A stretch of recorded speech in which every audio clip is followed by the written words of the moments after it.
I know I cut that like a minute too early, didn't I there? Whoops. Hey guys, it is Sunday, and you know what that means? It's time for the Snark Lounge. Guys, I got a great panel of guests for you, but before we get to that, someone just said, oh no, in the private chat. That can't be good. It can't be good at all. Some of you may have noticed that I have a new logo. Yep, I actually got a new logo going on. I'm kind of digging it. It's kind of snarky because it says snarky. There it is. But guys, tonight we're going to be talking about teaching in China.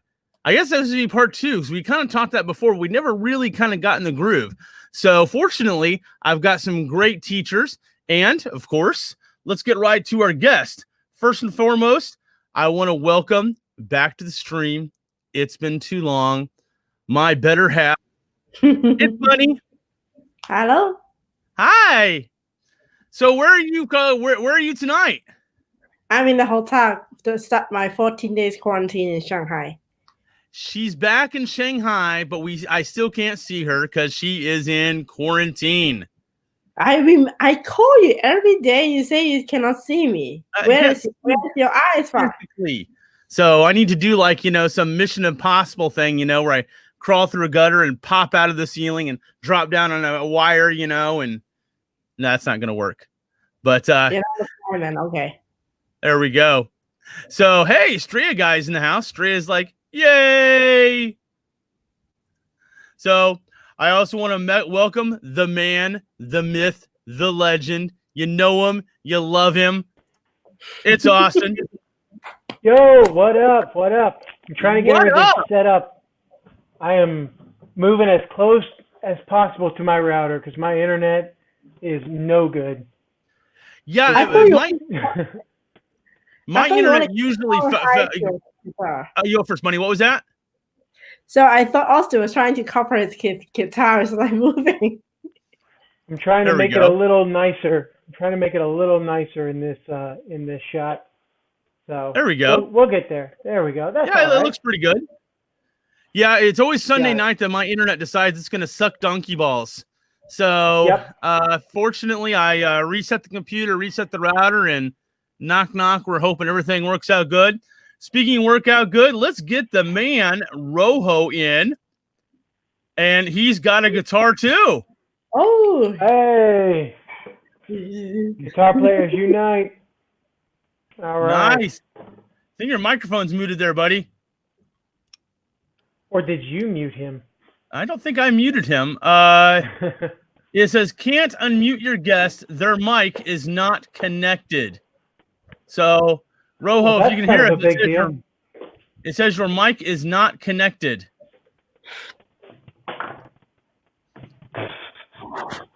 Stream's off to a great start. We are getting it off to a great start, yes. As always, it wouldn't be, we always have some sort of internet kerfuffle. These things happen. So, definitely. So, there we go. Guitar battle. I like the way this is. I like the way this is looking. So, I'm thinking. I heard that Rojo is also that he does a news live stream on Sunday mornings, and I was thinking about doing one as well. And when I heard that, like maybe we could work on one other, and maybe we could do the guitar battle on one of those streams. That would be pretty cool. Yeah, and we're still doing pantomime from Paul right now. Paul is still doing pantomime. Yeah, I see his mic is muted, yeah. I tried to unmute it for him, and it said that I could not unmute the guest because he's... Hey, there we go. There we go. He can talk. It's a miracle. Yay. Well, awesome. Okay. Right. We are all here. That's a good thing. Guys, I want to welcome you to the panel. Before we get started, I definitely want to ask you guys to just give a quick intro of yourself. Tell us a little about your channel and what you do here in China. I want to start, of course, with Austin. All right. What's up, everybody? My name is Austin. I live in Chengdu, the capital of Sichuan province. And I teach at Sichuan University. I teach spoken English, though I've worked at a variety of universities in different areas of China. That's me. That's you. Awesome. So, of course, it looks like we've got our next member of our panel here has joined us impromptu. Skittles just decided that he just can't bear to be out of the picture, so he just literally jumped on me here. Skittles, would you like to add anything? No, don't lick me. I don't want licked. So, Paul, tell us a little bit about yourself, your channel, and what you do here in China, my friend. Well, I'm also a teacher. I also work at a university in Zhongshan, China, which is part of the Pearl River Delta in Guangdong. I've been an English teacher for half a decade now here in China, and I've taught at universities. I've taught privately. I've taught in the corporate world, and I've also taught in training centers. So just like Austin, I got a lot of varying experience as well. My channel is not just about ESL, but also about hiking and hotel reviews and things like that, and travel in general. So. Nice. Okay. All right. Well, Bunny, everybody's missed you sorely from the channel. She still has not yet gotten her YouTube going yet, but tell us what's new with you lately. Yeah, I just arrived in Shanghai yesterday, so now I start my 14-day quarantine in the hotel. So this week and next week, you will see me stay in a hotel. This is really obvious, like hotel settings. For those who are not familiar with China quarantine procedures, tell us why you have to be in a hotel, even though you obviously don't have the COVID. Here's the thing: it's like everyone, like outside China, when you enter China, you have to do a 14-day quarantine. Shanghai has 3 policies. One is a home quarantine, provided that you are actually like elderly, you have kids with you, but then when you quarantine at home, you must be like all the people at that home have to be stay for 14 days quarantine. The second option is 7+7, means the first 7 days stay at hotel, and then the next 7 days you can apply for homestay, but the homestay policy is still the same. Either all the people in the apartment you have to do the 7-day quarantine. The third option is that you do the quarantine at hotel for 14 days. And all the hotel, like I say, you have to pay for your own food, pay for the hotel fee, pay for the for the food. Basically, you can only enter the hotel once, the room once, because the access key only allow you to enter once. And then people will deliver the food like 3 times a day at the door outside the room. So when it's the time we go get the room, get the food, and basically no one will enter your room, no one will do the cleaning. So we'll take care of the hotel just like you take care of the apartment. Otherwise, that is the place you stay for 14 days. There we go. So awesome. Well, and of course, you guys know I am still here. I got a couple of new videos coming out. I'm SnarkyGuy. You may have noticed if you're on my channel. Today, however, I want to jump right into the conversation. We're talking about teaching in China. Now, hello. Would you like to join us? Yep, Skittles just cannot bear to be away. He's like a dog. He just wants to be on me like all the time. But yeah, I'm it seems a big like fan of Skittles. Yeah, I'm a big fan of Skittles. I agree with the idea of Skittles getting more airtime. Now Austin has actually met Skittles. They spent some quality, intimate time together. Yeah. So they got to That's why I'm a fan. together on the sofa. So bros. So I strongly suspect my cat speaks Chinese, though. There you go. Yep. So there it is. Yeah. There it is. So, but yeah, it seems like everywhere we go in China, every time you meet a foreigner, they're teaching English. And so, yeah, we're going to talk about that. I want to kick this off by asking, what makes a good teacher, or what makes a bad teacher? Paul, can you kick this off for us? Ah, cat. Hello.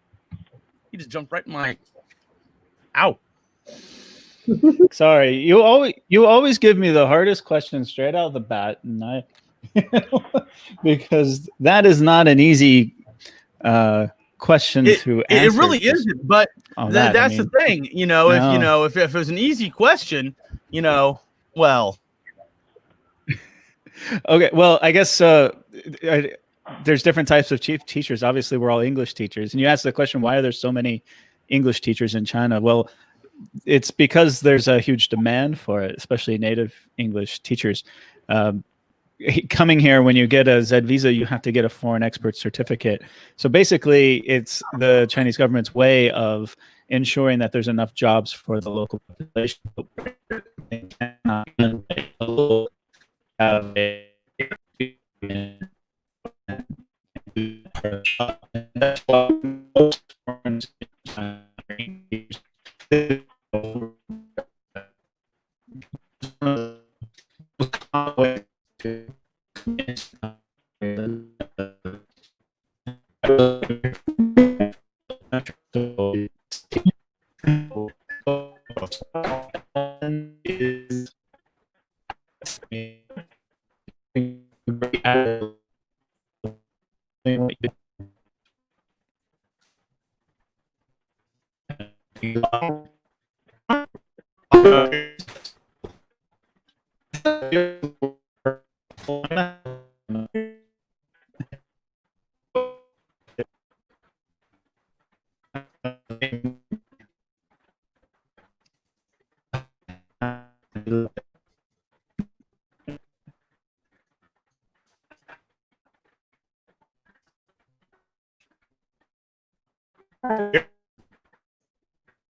Are we back? What happened?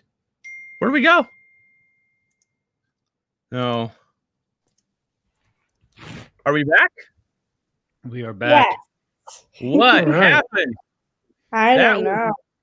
It's a great question. I don't know. All I know is we were talking, and all of a sudden, complete shutdown. Yeah, but now So- it's much smoother. I don't know about you guys, but I decided to start drinking. Decided to start drinking. Pass some of that over. Pass some of that over. All right. Well, guys, I have no idea where we're. I think Rojo was telling us about teaching in China or something like that.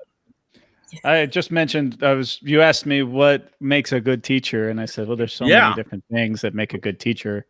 But I think the number one thing is having a passion for it. I mean, you're not going to get rich doing it. Some people might even give you a little crap for doing it, but it's you feel it in your gut that it's a good thing, then you're going to be a good teacher. Because if you love what you do, that's obvious. It passes on to your students. So I think that's the most important thing. Yeah. True story. So I liked it. Jamaica Funk was talking about Purple Rain. It was always playing in my head. Yeah, it is. Mine too. For those of you who don't know, I had the opportunity to hang out with Jamaica Funk last couple days here in Shanghai, and he's a pretty cool dude. Pretty cool. But let's move on. Austin, what do you think makes a good teacher? What makes a bad teacher? I didn't hear Paul's answer, unfortunately, but the thing that makes a good teacher, at least in my opinion, is someone who is patient, someone who's empathetic, someone who actually takes the time to listen to the students and not just like a lot of teachers just make a plan and they just stick with their plan and they don't actually listen to what the students are saying, mistakes that are being made or points that are being raised. So a teacher that listens, and a teacher who actually puts in the time to think about, like just a teacher who actually cares and takes time to plan out their entire lesson and takes time to anticipate problems before they happen, anticipate questions before they happen, so that they can more likely answer a student's question when it comes up, not just come up with answers on the fly. So all those things. True story. I definitely want to second that. I think sometimes too many teachers, they have their their plans down on paper, and when you get in the classroom, it's just kind of whole Lao Tzu thing. No plan survives contact with the enemy, and you have to be flexible and just kind of roll with what's happening. Too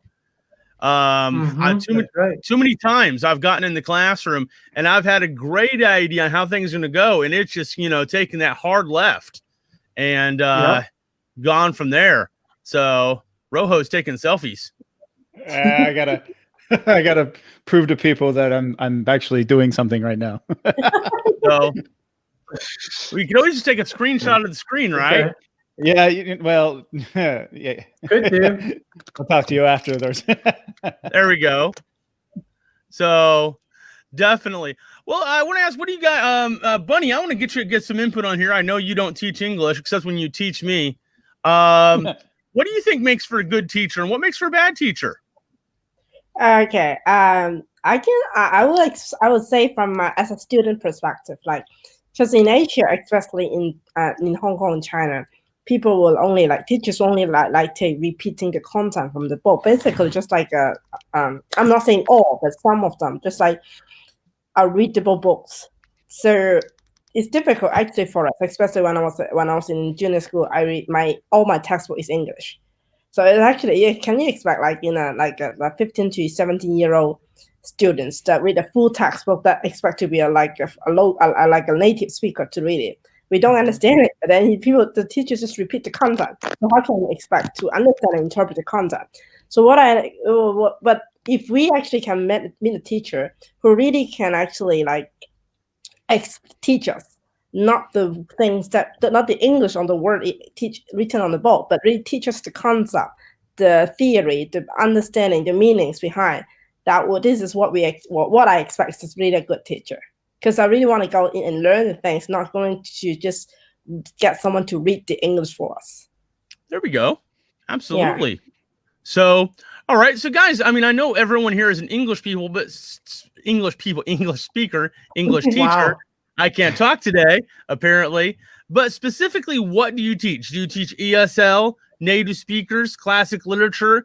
Do you teach like persuasive speaking, debate speaking? What do you teach? So, Austin.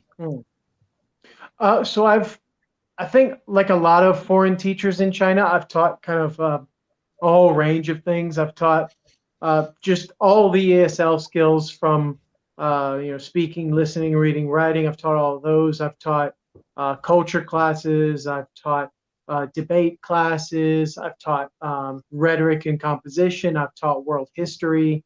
Now my job at Sichuan University is just teaching oral English. So conversations, spoken English. Okay, there we go. So, Paul, same question. Well, I started off at a training center teaching general English, oral English, and I've moved on from that. I've done corporate work for bosses and people in foreign trade. And that was really, really great. There's a lot of business English, a lot of accounting English. I got to actually use my master's and stuff like that. And it was more than just English. It was actually like teaching business strategy and stuff. So I really, really loved that. Here at the university, just like Austin, I'm an oral English lecturer. And my classes are 100 to 200 students. And if you're familiar with that crazy English guy, it's I'm that guy now.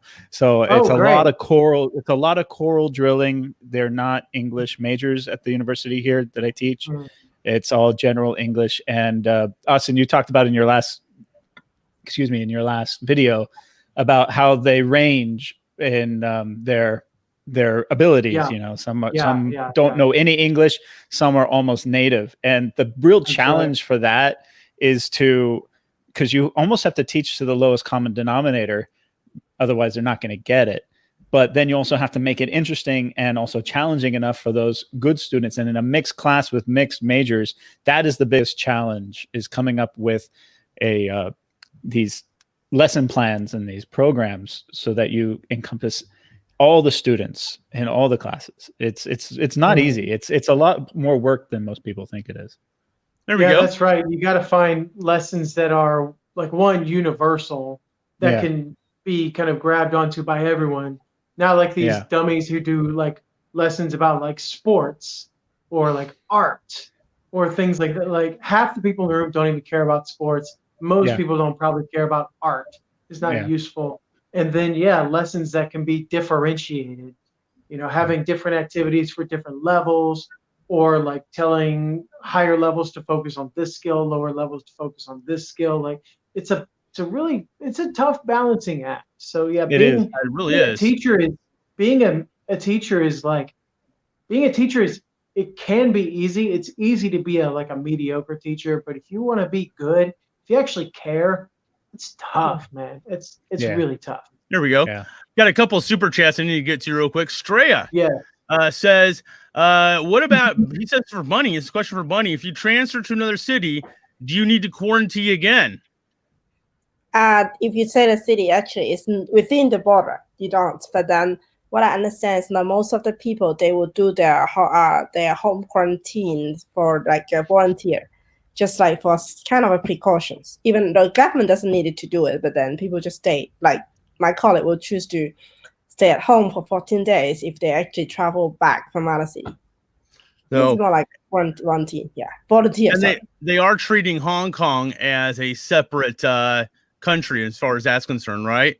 No, they actually use the border as the principle to separate things. So Taiwan, Macau, and Hong Kong, they're outside the border. You have a custom.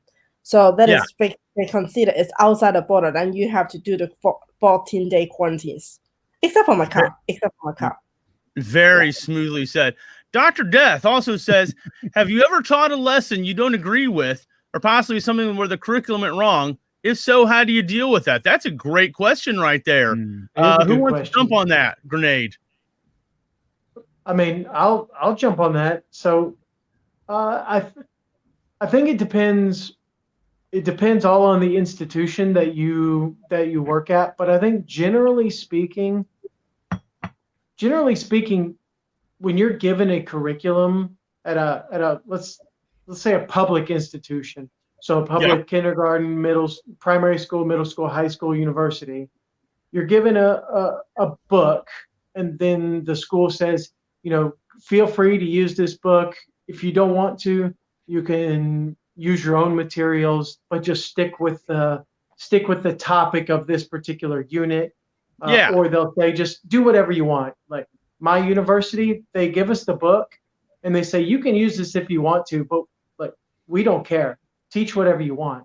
So I don't, and that's pretty much been the case with most places that I've worked at. But the one place I did have a very strict curriculum, I was not teaching English, and they used foreign, like American published textbooks. So I didn't have that problem. Yep. Rojo, have you ever run into that before?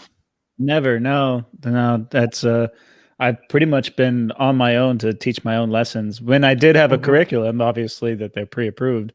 But yeah, just like Austin says, you are given an awful lot of freedom to move beyond the book to in the classroom itself. If you are set to a curriculum where for 7 minutes you do this, for 11 minutes next you do that, that's taking the teaching out of the classroom. So to be a teacher, you really have to adapt to the lesson as it's going along, to the students' needs.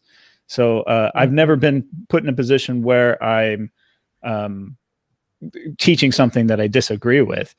But at the same time, I've never been put in a situation where I'm teaching something that other people disagree with. I mean, so it's really not an issue here. Well, that's the one thing I find is, when you're teaching English, you use different things as a vehicle to teaching English. You may have, short videos, short things on the screen. And, I know you guys are primarily on the university level. I do the middle school guys. And so, my classes are, 2 parts teaching, 1 part cabaret. I do classic literature. And so we kind of dance around the subjects. And I don't find we really have a lot of issues with things I don't agree with. Some topics that I'm given, for example, I have a unit on the outsiders right now. If anyone's familiar with that classic, 1950 or it was 1983 was it? But it was set in the 50s. Actually shot in Tulsa, Oklahoma, actually. So there's some parts in there that I have to kind of fast forward with the kids. I don't want to talk a whole lot about, smoking, and, don't want to talk a lot about, getting in fights with knives and stuff. But the literature is good. So there we have it. So, yeah. I want to ask, what is your average class size? I know, Paul, you said your average class size was about 200? No, they're average about 100, but they range anywhere from to 75, 80 to, I think this year I'll have well over 200 students per class. Okay. So what is your percentage of boys and girls in that size class? Well, the university I'm at is a polytechnic school. So the student body itself is, it's a lot of guys. But there are majors that are predominantly female, and that's mostly accounting, foreign trade. And they actually are the better students, to be honest. So the engineering students aren't really into it, but I'll have classes where it's 90% women. And then in the afternoon, it'll be all dudes.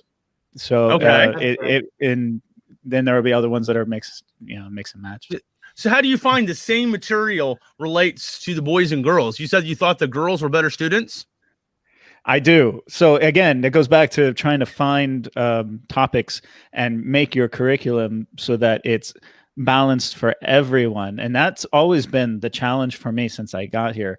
And I remember my first year, I worked a ton, and every class I would go back to my office and tweak it a little bit because certain things worked and other things didn't work. And I also have variations of the lesson plans for not only, this class I think is a higher level, so I'm going to give them a little bit more difficult vocabulary. Whereas this other one might be all boys, so I'm going to talk about cars and sports, and the girls are going to talk about shopping and clothes. So it's, you know, it's also part of teaching them what they want to learn. If they don't want to learn about sports and clothes, then they're not going to pay attention. They're just going to be playing on their phone the whole time. Yeah, it's true. True story. So, Austin, how do you? What kind of size classes do you have there? I have. So I don't teach anything like as big as Paul does. My classes are usually one major, so it'll be a class of engineering majors, a class of nuclear physics majors, a class of English majors, a class of whatever, and those can range from anything between, like, my smallest class this semester is 14. My biggest class this semester is 45. But the biggest class I've ever taught was like almost 80. So wow, yeah, it's all over the place. Okay. Do you find that the material can change a little bit when you're teaching boys or girls, or is it pretty much the same for in the major? No, I don't change my materials based on girls or guys. I do the just stuff that's universally applicable. But yeah, if there is a particular major that has a lower level, so like at Sichuan University, it's always the art students. So anything related to art, so painting, dance, performance, theater, things like that, they're super basic. So yeah, sometimes you do have to just break out completely different lessons. Yeah. Like starting, grassroots ESL kind of thing. It's it can get tough. Yeah. So Bunny, when you were in university, how many students were in your classes? Okay, my major was a computer science, so we have about 100 students. But in the university, you have tutorial class, we have actually lecture. So lecture is most of the student classmates go together. But lecture was the tutorial will split the classes into like around 20. And then also, like, for the major, not just your classmate, people from other subject, other major will come to join as well. So in the lecture hall, it can be over 100 people together. And the percentage depends. On my year, it's about 30% of ladies. Okay. 70% of them are the guys. But on my senior class, 1 year older, they have a percentage of 7 ladies, but then 93 guys. It was computer science, There you go. Well, I know. So I like the questions that are coming up in the chat. Like there's ones like, when teaching English to students, do you employ sarcasm? Do you teach them sarcasm? There's one, can foreigners open up a training school?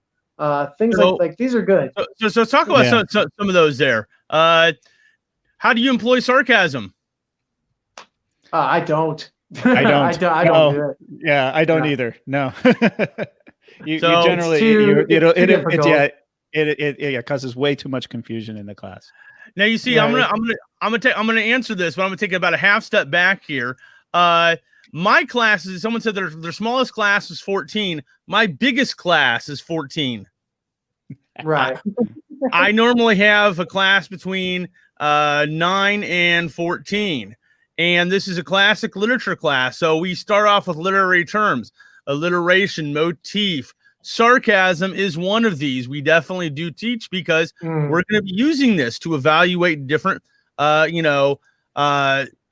bodies of literature and how they pertain. When we write essays, we can do some compare and contrast, reflective, analytical essays. Teaching a lot of Voltaire, are you? No, actually, one of the books we're doing this year is called Star Girl. It's about a girl who's a little bit different with her pet rat, which plays very well for the boys and girls. The boys love the story because it talks about the girl, and the girls can relate to the pet rat somehow, and it's it's interesting. That is interesting.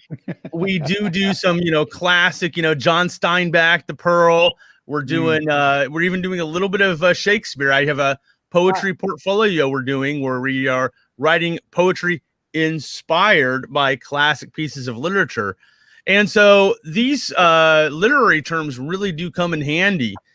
We start those out usually in grade 6. So, but there was some other questions. Someone asked here, can a foreigner open a trading school? Who wants to talk about this one? Bunny? I don't know, to be honest. Yeah. Yeah, I am not familiar with the policy. Like, you open a school, just mean you have to register business. Whether, I think the question is, can a school only run by foreigner or only owned by foreigners? Yeah, I think you have to partner. You have to partner with the Chinese. Yeah. So someone mentioned that earlier. It says you need to use someone's Chinese teaching license, which they have held for 5 years. Yeah, that's it. Yeah, so, you have to partner with a local. There we go. So Star Girl and her pet rat. Excellent. Someone knows that one. Awesome.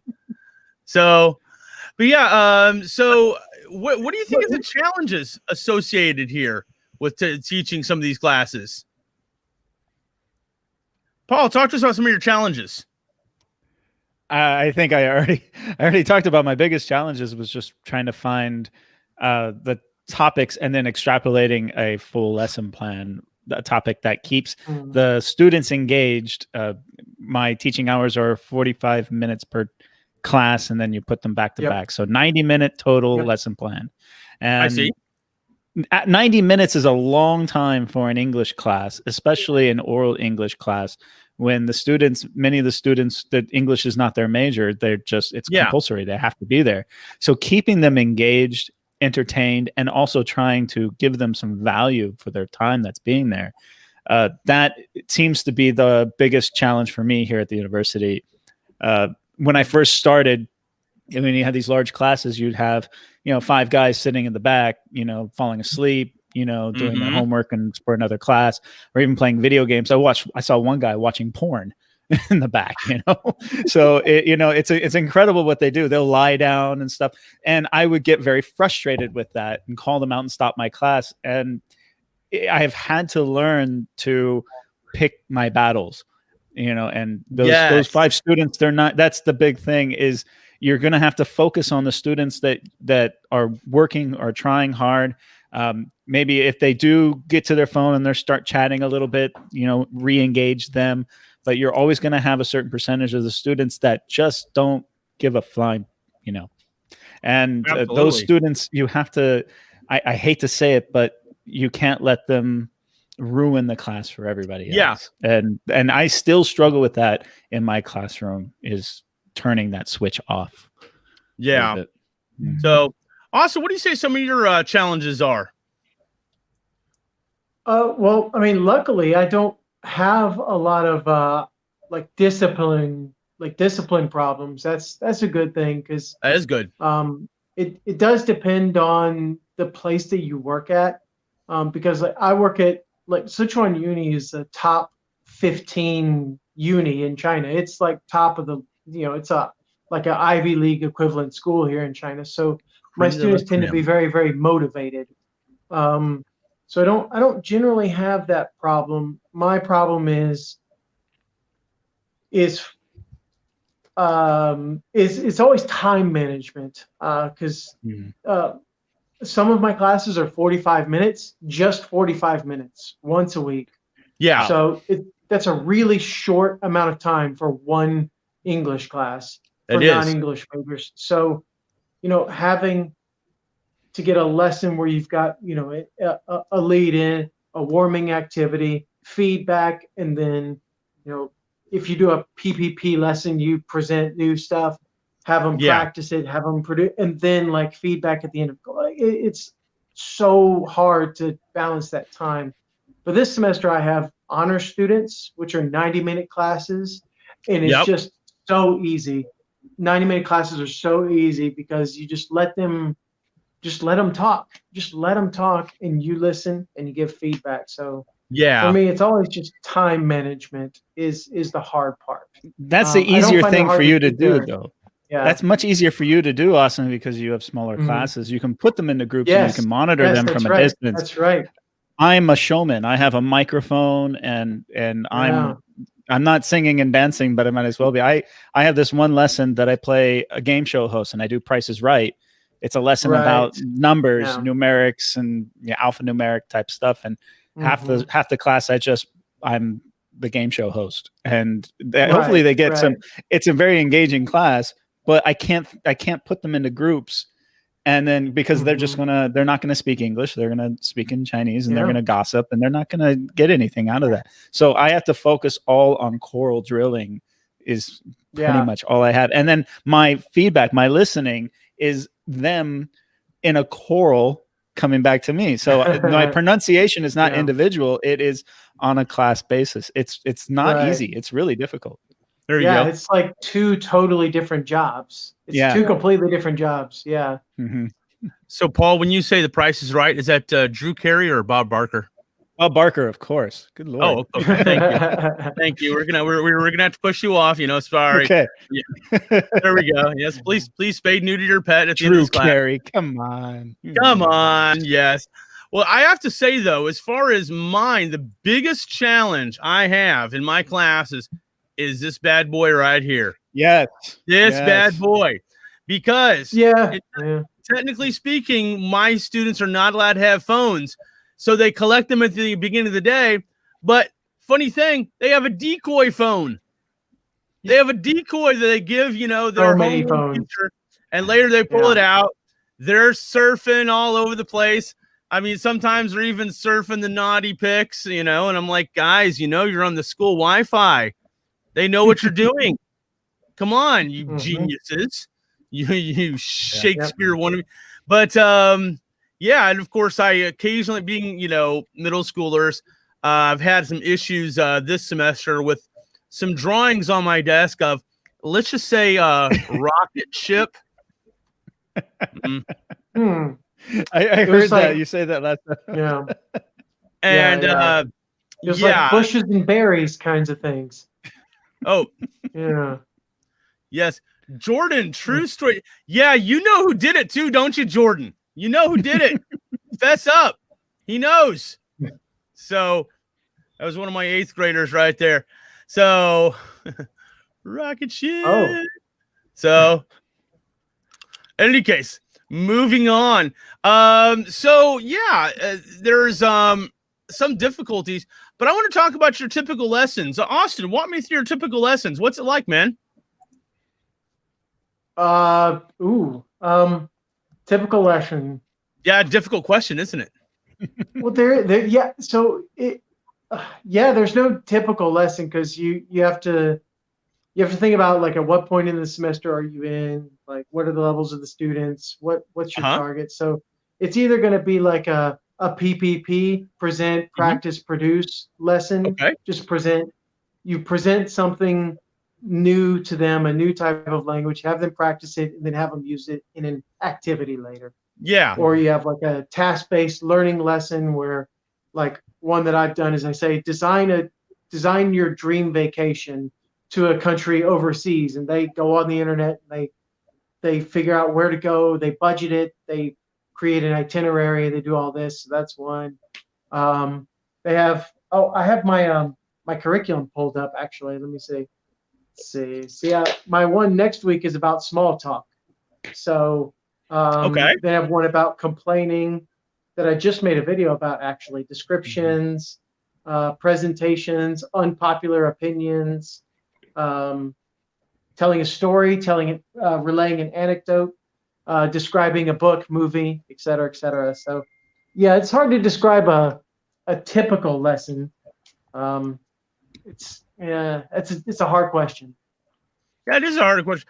But I find you were saying that you have an issue, or that's an issue, but you can kind of do a little hands-on, whereas, Paul is standing in the front of the classroom pulling rabbits out of hats.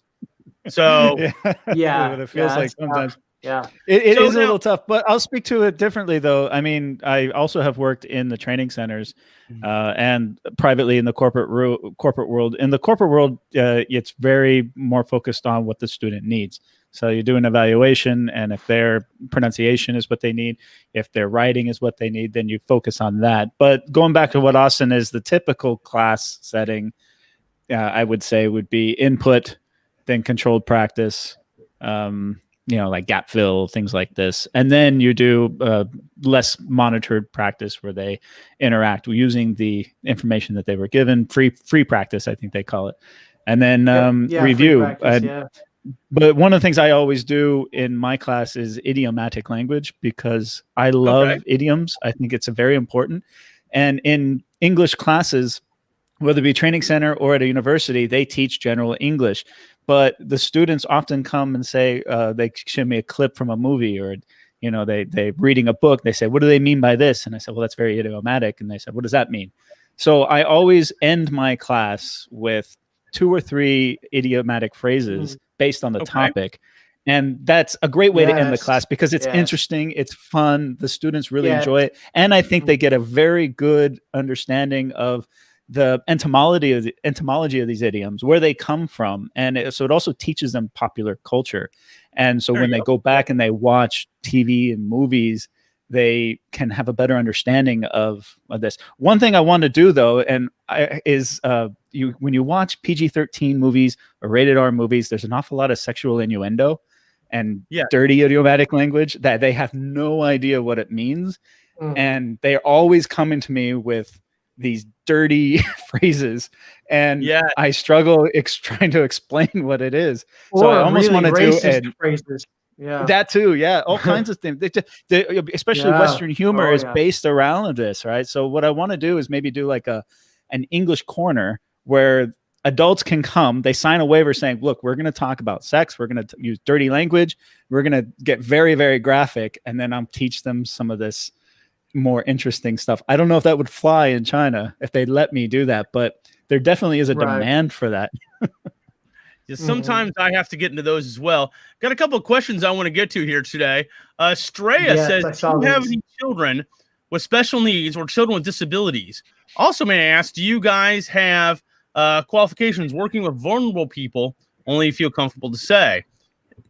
Anybody want to jump on that?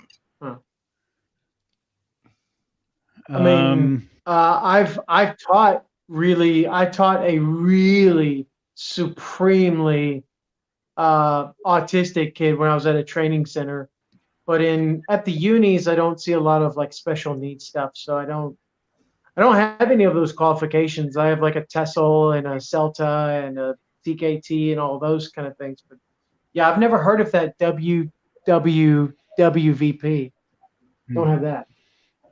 So, Rojo, do you ever teach children with special needs or disabilities? No, I haven't, but I get this question a lot, especially from teachers who want to come here. It's not really a thing in China. It seems to be, it's not identified as much. I have, at the training centers, you definitely find that there are more students with special needs, and so their parents actually spend the money to send them to a training center at VIP courses.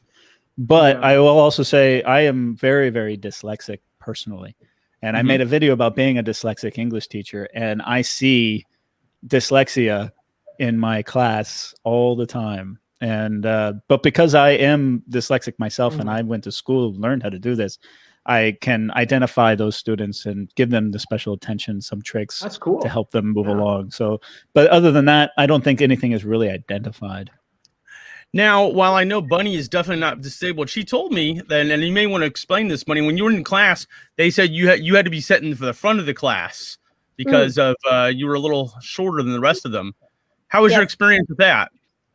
So most likely I'll be arranged to the front, but actually I really want to sit at the back because you never get a chance. So I want to do that. But I guess I have one aspect. So treatment, that's we have the cookery class when I was in junior school that we really have to cook, but then I'm not tall enough to actually cook normally because I'm a bit shorter, the counter is not on my height. So the school specially arranged a stool for me, that like 2 stools, I would say. One is actually on the cooking counters, one is actually on the regular kitchen counter for chopping. So every time when I attend the classes, I have to take the stool from stool out, so I can stand on the stool and cook as other classmates do. That is the only special treatment that the school provide me. Now, how did that make you feel when you were in there? Because you had to have the stool. Did you feel any different, or? No, I was really absolutely expect. You know, I was only 11-year-old. I was like junior school, and I was so embarrassed because they will not start cooking at the first few class. It's more like theory. So the cooking class started from the middle of the semester. So I have been so embarrassed in a couple of the weeks. I'm thinking like, oh my god, how can I cook? I don't want to raise my hand and say I cannot cook, something like that. But it was really a very warm surprise. A good surprise that, and when in the first cooking class, the teacher asked me to a special room. It's more like a back door, like special room, and then told me that, oh, the school had already prepared 2 stools for me. The only thing I had to do is every time I come a little bit earlier and then took the stool out and get ready before I attend the class, and that's the only thing I have to do. It was really, really, really cool. You know, it's not just cool. It's about, you know, how my embarrassment for a couple of weeks have been all gone now, all of a sudden, you know. There you go. Yeah. Nice. A couple of the questions here I want to get to. What's the most commonly asked question that Chinese students ask about the English language? What do you think, Austin? Yeah. Okay. So the most common question I get is, oh God, it's one, how can I improve my English really, really quickly? And the other one is, you know, I spend so much time memorizing words and reciting words, but I can't remember them. How can I 100%. recite better? How can I remember words better? Yes, those are the 100%. two I get most often. We can get into the answers for those later, but yeah, Paul, what are yours? Exactly that is, how do I remember the words? You know, we spend so much time in vocabulary, but I learn it one day and then I forget it and I can never retain the information. That seems to be the biggest one. Yeah. For me, it's always about the articles, what we like to call bridge words for younger guys. You know, using your D's, A's, ands. You know, that and if prepositions, I can use that, yeah, I'm a happy guy. So, moving along here, Shuzo says, let's see, where do you folks see the ESL market going? What was that question? So that's from my friend Tyler. Yeah, there we go. Tyler's another. He's an English teacher here as well. He works at a middle school, and he's a very, very good English teacher. I've worked with him in the past. If Tyler, I'm going to give you a shout out. There's a video on my channel where we actually went hiking. It's called Hiking with Rojo in Tyler's World, and we went hiking a local mountain together, and we talked about this very topic, about where the ESL market is going. Yeah, so we spent a good, couple of hours chatting about it. And we both tend to agree that, yeah, it's been rough over the last year for obvious reasons, but there's still a huge demand for it all throughout Asia. And I think it's got nowhere to go but up. There will be some tweaks to the market itself, but I think I'm very bullish on it. There we go. I think the market will professionalize, but there will be I think the demand will continue for a little while. It's an interesting time because China's becoming more assertive on the world stage, and it's no longer like everything Western is automatically amazing. There's sort of a resurgence in nativism and nationalism and stuff. So it's sort of kind of going down and going up and things. But yeah, I think after Rona is all said and done, because there's already a certain professionalization happening. Like you see more and more job posts requiring TEFL or TESOL certificates, or asking for CELTAs, asking for various credentials. It's no longer just show up as a white dude in China question on that used too. to be. So it's a good thing. Any of you guys teach standardized tests like IELTS, TOEFL, or SAT English? What do you think of these tests? So, Bunny, did you have to take the TOEFL or IELTS or SAT? I took the IELTS, which is a must-do requirement for me to graduate my university. So if I don't take the IELTS test or I don't pass the IELTS test, I cannot graduate. Okay. She's breaking a little bit. Yeah. Yeah. So, Paul. So with us, Paul looks like he's locked up. So, can't tell if Paul's locked up or not. Paul's giving us an interesting smirk. So, Bunny, are we having some more internet kerfuffles? Might be. So, yeah, it seems to be the night for internet kerfuffles. So, I think it's a StreamYard issue. I have so many problems with StreamYard. It's garbage. I think it's StreamYard more than anything else. I think so too. And then Paul just disappeared on us. So, I'm not sure what happened there. So I'm gonna get closer to the window. Yeah, I think StreamYard is just having a fun. Teen boys like to ask foreign girls are pretty. Haha. There we go. So that happens definitely. Bunny's back. Paul seems to have disappeared. So it happens. Well, as much as I hate to say it, guys, with StreamYard going and we are fastly coming up at the end of the hour here, we may want to just call it while we're ahead. So my apologies to the audience. Everything's on track now. Everything's on track now. everything's cleared up. Yeah, I think we're okay now. Yeah. So, yeah, it sounds great now. Paul's back. Bunny disappeared. Yeah, we got it. We got it. Okay. We're back, baby. Yeah, just wait 1 minute. Everything will be good. Nice. Do the robot, yeah. Well, we're talking about these tests. I think the tests are part of our lives. They're not going to go anywhere, and it's a huge part of the private ESL industry is teaching these tests. You have your regular students that go to training centers to better their English for various reasons, and then there's a whole separate industry based around IELTS and TOEFL and SATs. And I find that most IELTS teachers are people who have passed the IELTS test themselves. And that makes sense to me. But I know many people who are IELTS examiners. And so I have an interesting look on that side of the world too. And if you're an IELTS examiner, man, I don't know, Austin, I know when you did the CELTA, they probably mentioned it. I'm very familiar with how that goes. Yeah. Okay, great. Okay. So we'll leave it at that. We'll leave it at that. Yeah. I also was an IELTS examiner, although I deal much less with IELTS and I deal much less with IELTS and TOEFL these days, as we mainly focus on just the material. You know, they handle that later on when they get up to high school. But the middle school guys, I'm mainly focused on the basics with them. You know, getting everything so they can use these skills in their other fields of study.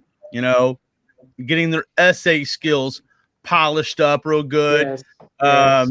MLA format. It's a lifestyle, and so it's always a challenge there. But the individual test, they're not so much concerned about. I mean, you get some of them.